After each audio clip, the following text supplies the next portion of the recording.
What's up, everybody? So we are headed over to Walgreens to pick up first aid supplies. A lot of first aid supplies, it doesn't matter so much if you get, a big name or just, regular name, stuff like that. Yeah, certain band-aids, bandages. Pretty sure Band-Aid is actually the name of the company.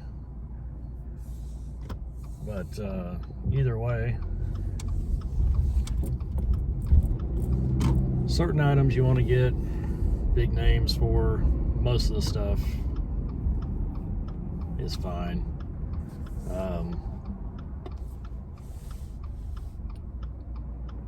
I order some of the stuff from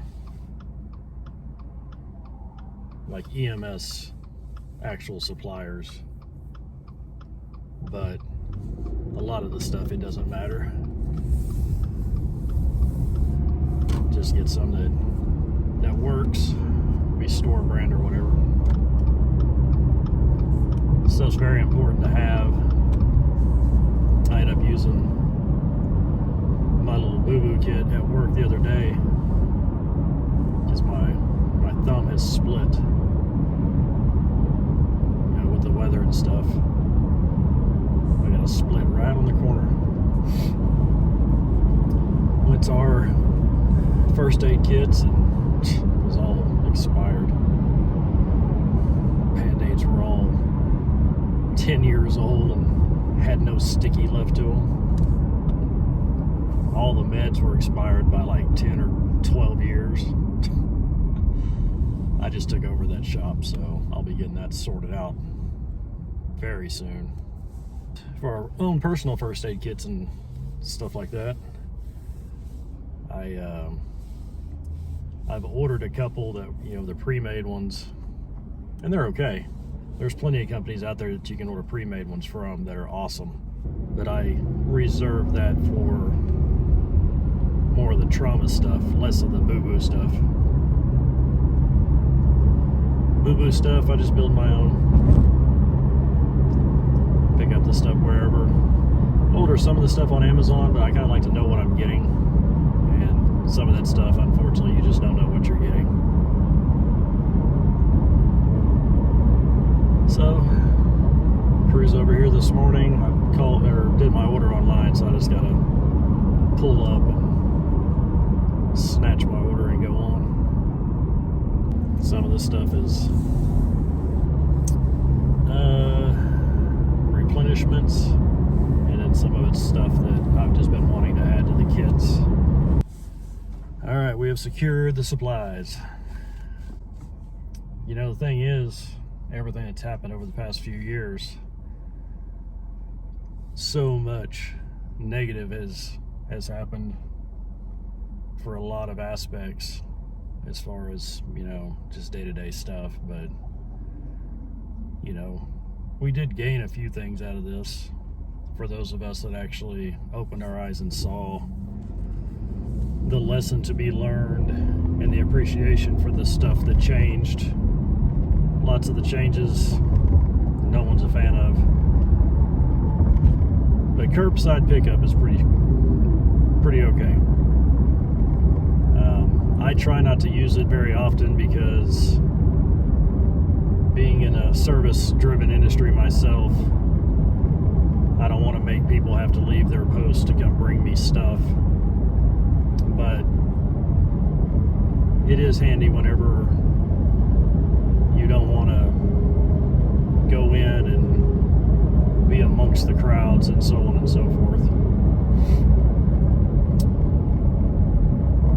And I tell you, myself, my family, we learned some valuable lessons from that whole ordeal.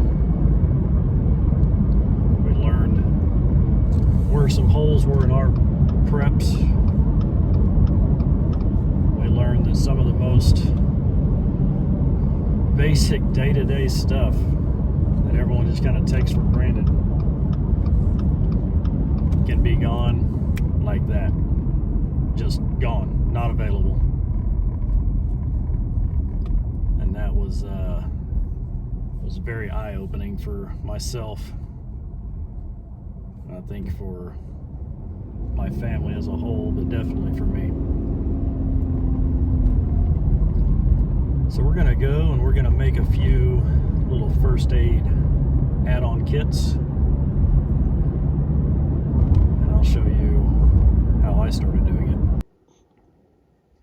All right, everyone. So here's what we got on our haul. Just standard extra large bandages. Some butterfly bandages. These, everyone needs to have these. I've actually went into my son's school one time and he had a laceration on his forehead and they did not even know what this was. The janitor did, thankfully. And we were able to put a couple of these on his cut and he was good to go.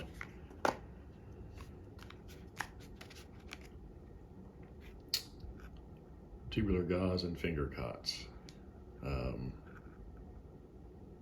I did not realize when I ordered it that there's only 4 in here versus the 30, but no big deal. I can pick up a few more packs of these to make, where you have even amount. But yeah, most of your cuts day to day are going to happen on your fingers. This is a quick and easy way to take care of that. So we'll make some little kits out of these. Just regular dressing. These are the 4x4. Pretty self-explanatory. Got 2 boxes of rolled gauze. And to go with these,